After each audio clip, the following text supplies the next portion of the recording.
Il TG del quotidiano La Nazione Siciliana, notizie della Sicilia in 3 minuti. Trantino si scusa al posto di chi dovrebbe. Con un gesto di grande signorilità il sindaco di Catania Enrico Trantino si assume responsabilità pur non avendo colpe su quanto successo all'aeroporto dal 16 luglio ed esprime così in via definitiva il suo pensiero. Non penso di avere colpe, dice Trantino, ma sono socio di chi ha la responsabilità di gestire l'aeroporto e so che chi è parte di qualcosa che non ha funzionato deve comunque avere l'umiltà di chiedere scusa, specie se non lo fanno altri. Ecco perché io oggi sento di scusarmi. Ieri, intanto, giorno dell'annunciata riapertura, secondo il sito dell'aeroporto sono stati cancellati ben 94 voli, 72 sono stati invece dirottati su altri scali tra partenze e arrivi, 29 su Comiso, 38 su Trapani e 5 su Palermo.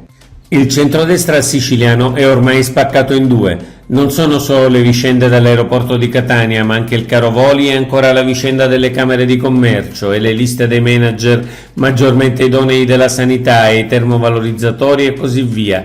Non vi è questione sulla quale il centrodestra siciliano non si divide in due. Da una parte il presidente Schifani con Forza Italia e la Democrazia Cristiana, dall'altro Fratelli d'Italia e l'MPA, con la Lega a sua volta spaccata in due. Ancora morti e situazioni ingestibili a Lampedusa.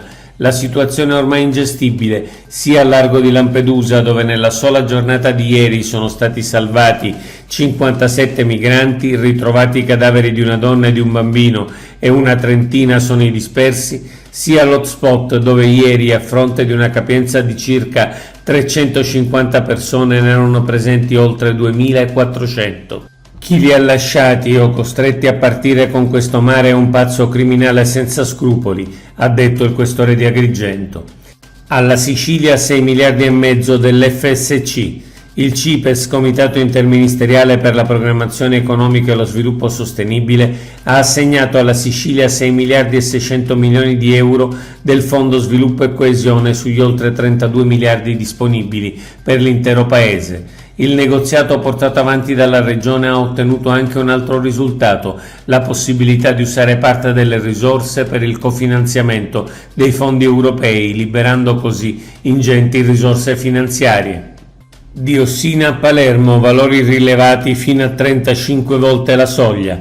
Il livello di diossina rilevato nell'area a Palermo è stato di 35 volte superiore alla soglia consentita. Livello altissimo ma in rapida discesa rispetto alla rilevazione immediatamente successiva all'incendio della discarica di Bellolampo, quando i valori hanno superato anche di 100 volte la soglia e il sindaco ha firmato un'ordinanza per non fare consumare produzioni agricole ed allevamento nel raggio di 4 km dalla discarica.